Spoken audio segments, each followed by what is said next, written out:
I should begin by saying that I feel honored taking turn after Robert Gilman and Ross Jackson today. Both speeches have been very inspiring for me, and they also provide a good entry to what I'm going to be discussing, which has to do with contemporary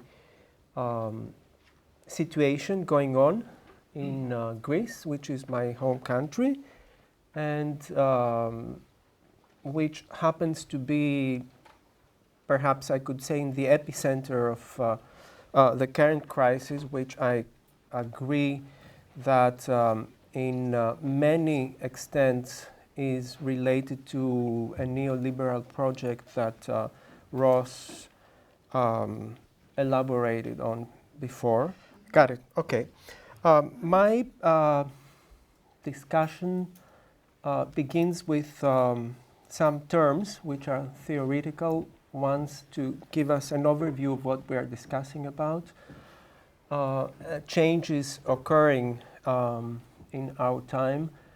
There was a time until recently that the notion of the people had a hegemony. It was prevalent. It's what we call in Greece laos, which is not the case any longer, and there's many reasons for this change. We have at this point a different entity which has been referred to as the multitude, which is composed by different subjectivities, multiplicities and collectivities. These are different clusters of individuals or groups which in turn form new communities and networks, and they all together generate what we call the public intellect, which is something that we all share. And this brings in discussion the concept of communities, which is what is the defender of the commons, and out of which the concept of the communal emerges. Now, speaking about the crisis, it's important to remember that we're not talking just about one type of crisis. There are several types of crisis that we are really up against. The financial crisis just seems to be what people are concerned about right now, but in reality, the crisis is deeply political. It's social, of course it's environmental. There is a food crisis, health crisis, energy crisis, so on and so forth. And there is a whole system of layers of crisis which affect what the Greek crisis is, which is part of the world crisis, which first hit the United States, then it migrated to the EU. It affected greatly the southern European countries, part of which Greece is one. And it triggered a whole array of side effects, some of which are progressive, some of which are not. And as a result of that, we see initiatives that are going to try to defend the commons and are going to try to defend their own interests, but this may be on a progressive side or really on a totalitarian and far-right side, which is, of course, a very serious danger we're up against. And In this very difficult situation, there are two directions that could be taken from a theoretical standpoint. The one of this is what has been coined as an exodus. I use Antonio Negri's term, and the other one is a transition. The first one could also be violent. It includes insurrections and includes battles taking place in urban areas or wherever. The second one, the transition option, is one that could happen gradually, and it's another path that perhaps could be taken. Now, I'm going to focus in what I'm going to be showing you in some of the initiatives that have been taking place in Greece. And I use two categories which help me, and I hopefully they will help you understand their standpoint. I refer to them as retroactive and proactive, and I also categorize them as urban or rural. And I use David Harvey's latest book, which is called Rebel Cities.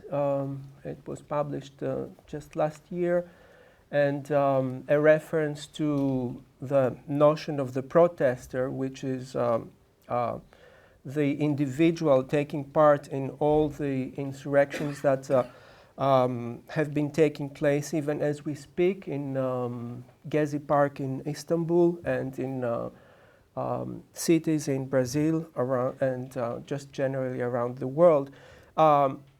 Most of which have as a common denominator the fact that people, what they're trying to say is that they do not have really a way to express what their needs are. In other words, what we refer to as democracy is really only a fake one, in essence.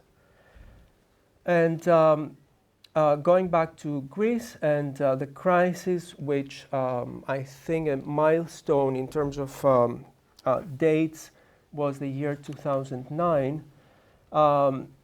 I'm not going to get into details of what this crisis is because I'm just focusing on what this has generated, which is a whole series of initiatives which perhaps one could say they compose a completely alternative universe, which perhaps many people don't know about. And these include various local exchange systems, time banks, cooperatives, natural farming groups, and so on and so forth.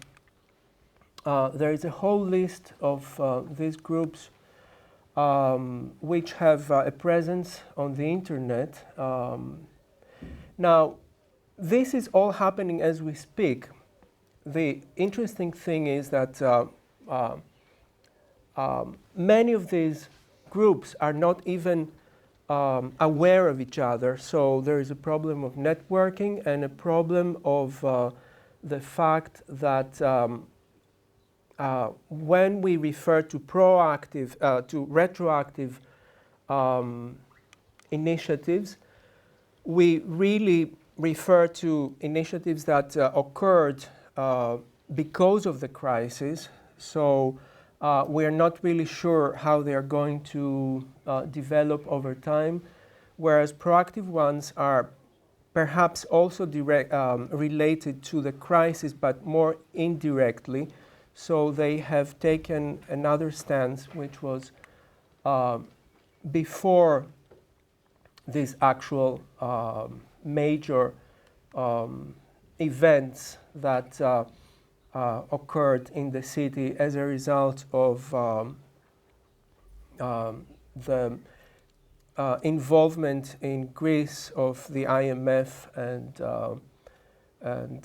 the EU, which has to do with a financial crisis, which, as Ross mentioned, is not even proven that it's a fair one. In my view, it's not. So some of the events that I'm just going to go through quickly are the events that took place on Syntagma Square. They were triggered by the similar event that took place in Plaza del Sol in Madrid, which was the Indignados movement. And they brought people out in the streets, which also in turn triggered an interesting communal spirit and communal ethos that emerged out of this, with discussions with thinkers that presented their views, and also discussions about alternative ways of governance having to do more with direct democracy principles, and so on and so forth.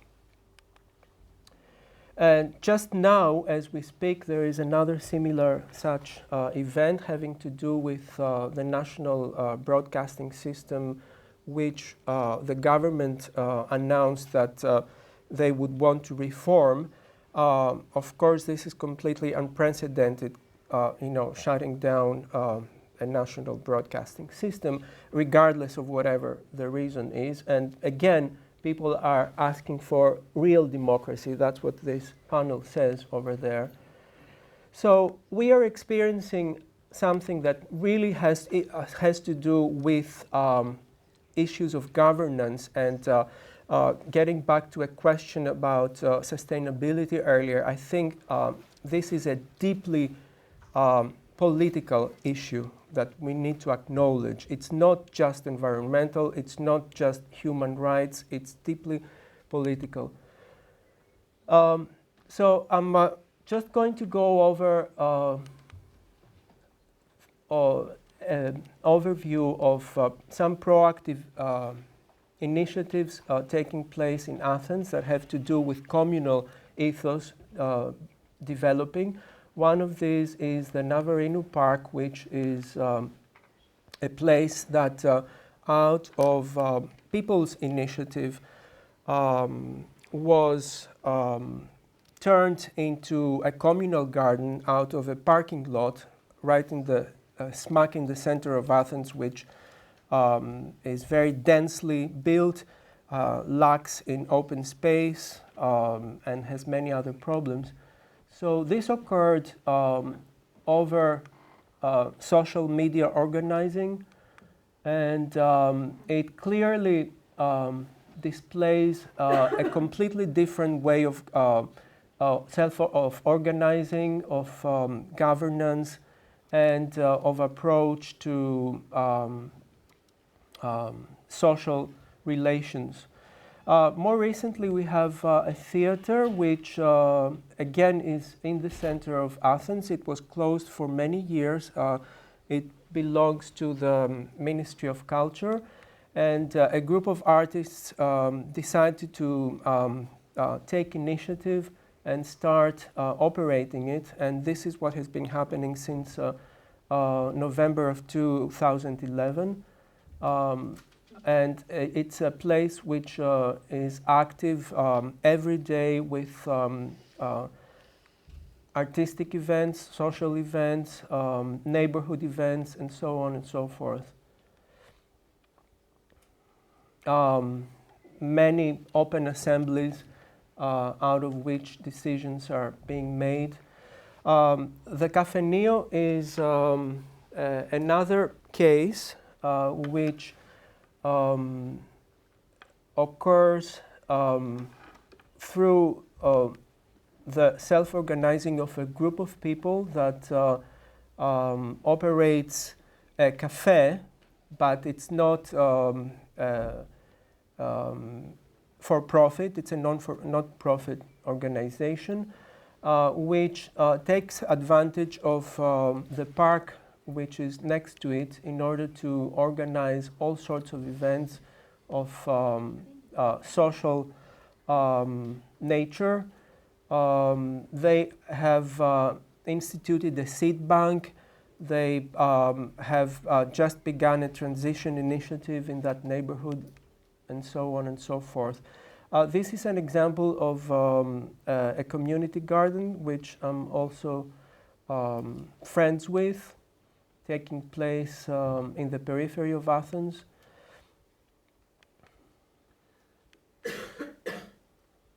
And as I said, I refer to all these initiatives as proactive because they are only related indirectly to the crisis, as opposed to the Syntagma Square and the Earth event that I referred to earlier. And I'm making a reference to two actually rural proactive initiatives taking place, which have a clear communal spirit into them. This is a group of young people that has begun a project on the island of Evia.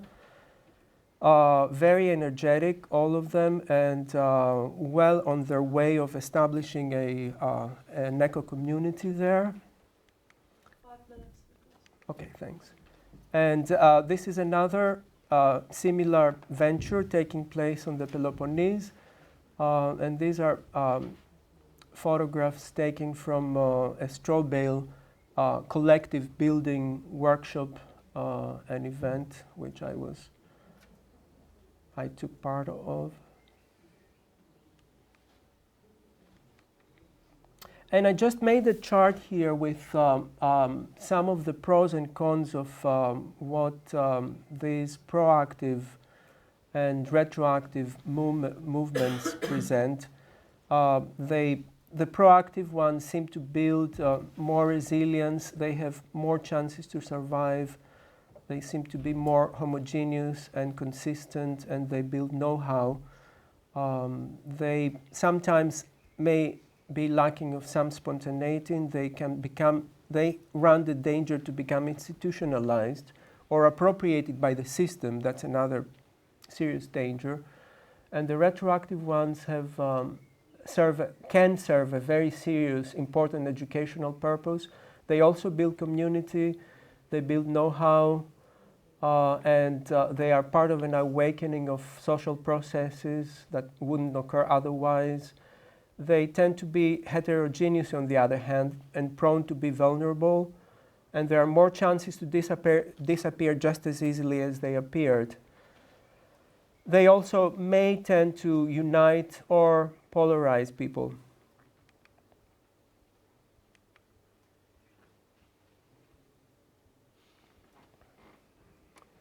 So really, we are experiencing a period of major changes occurring, either directly or indirectly related to the crisis.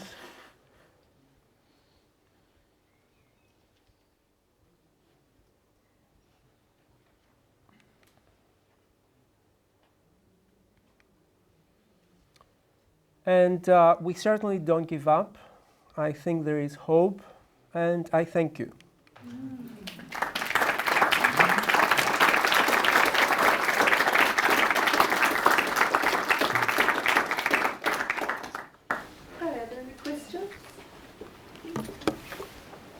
Kosha.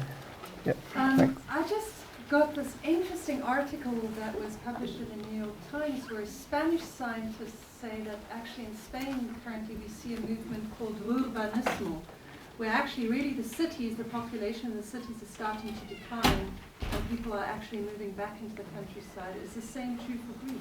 It does happen, yeah. I'm not sure in terms of percentages where we stand, but this is I think, potentially a positive side effect of the crisis. Many young people are considering moving back to the countryside. Many young people also are considering moving out of the country as well, which is, another issue altogether. Yeah. Yes. There is a lot of interest in other countries as well. It's very interesting, your talk. Thank you very much. Thank you. In Berlin, where I live, there have been people coming across from Greece giving presentations on various projects that you presented here.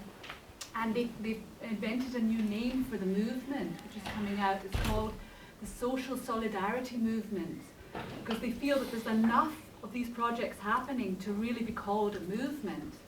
And my question is, where do you see the potential if these projects continued in future and they found a way of uniting, because some organizations are trying to link them up and are doing a map of all of the organizations that are happening in Greece, and you can see this online. It's called Solidarity for All.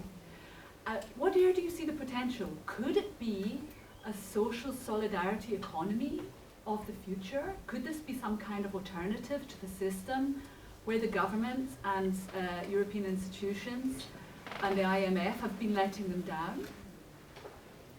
Yeah, that's a very good question. Thank you for asking. I think that,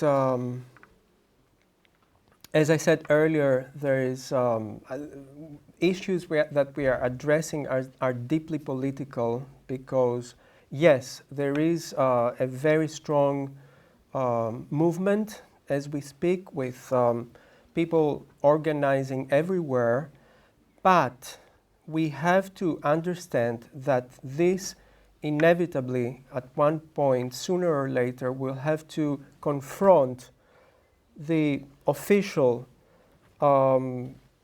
state, because in many ways these alternative economies are really ways for people to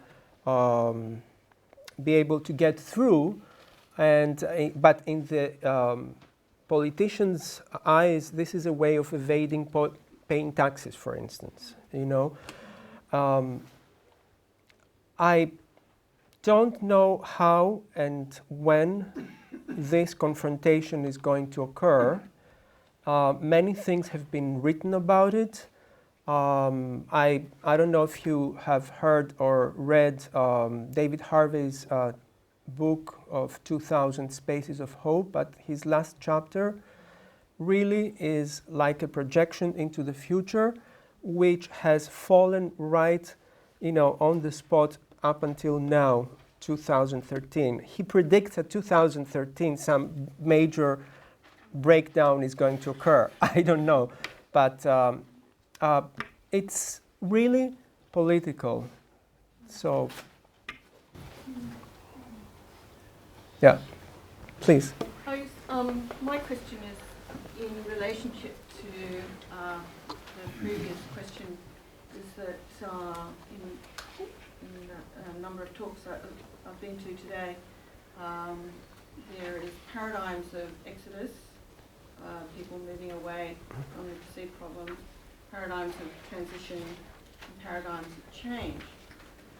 And the last thing that you said was talking about a point at which that ends. And so I was wondering why, if you had any ideas, why people have not embraced a paradigm of defence of their democratic institutions, because, for example, the gentleman from Denmark, I think, he was talking about the coming federal election, that's saying in Australia there's a coming federal election and there's no engagement because there's no choice. So, and yet people don't appear to be defending their parliaments and their institutions, which have really primarily suffered from a monoculture of people coming into those institutions and just taking them over, and then forcing other people out and into these alternatives. So I'm just interested in this idea of defence of our societies and defence of our institutions that already are there and have been created over hundreds, if not thousands of years. Well, what has been happening in Taksim Square and Gezi Park in Turkey is that people have been crying out loud to the rest of the world that their voices are not being heard, and there comes their prime minister and produces a fake event bringing people in and saying, we are the voice of the people, not them. Don't listen to them. They are terrorists or they are, anarchists or whatever. It's really at this point becoming a question of what democracy is, because apparently what we have been referring to as a representative democracy may be failing us. It's as simple as that.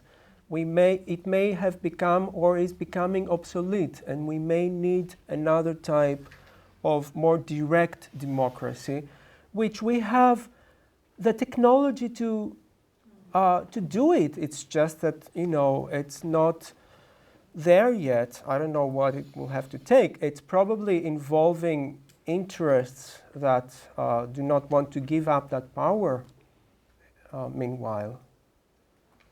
Hildur, yeah. When we had the European Song Contest, a few weeks ago, it took 20 minutes to make up the votes of all of Europe. We have the technology, and we need to find ways of getting it used and start making these votes so that the politicians wake up. And I think it's so inspiring to hear this. Thank you. And what you're experiencing is what we will all experience in a few years. So we should learn from that, and we should be creating networks and creating alternative TV stations, because we don't get the news that we deserve, eh? And that's an important issue, to get the news, so that you're now streaming this. It's a wonderful beginning, and we need to find ways of doing these things much more extensively, because this is the way of creating the solidarity and creating the awareness everywhere. Thank you.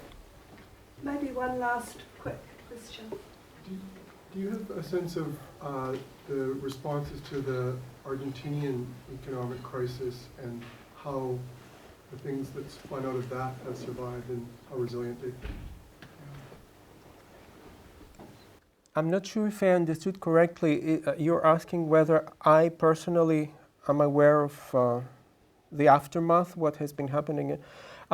Yes and no. I mean, I'm not, an expert on the Argentinian issue, but I do know that some of what has been going on by the people was appropriated or was, how should I say, what's the right word? It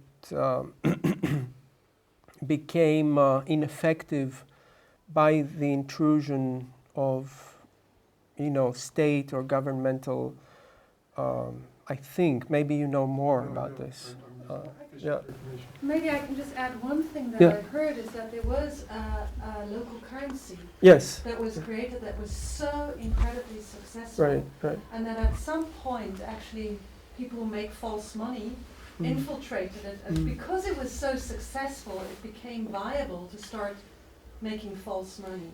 And that is what brought it down at some point. But it was incredibly successful for a period. Okay, well, thank you, Nicholas. Thank you. My pleasure.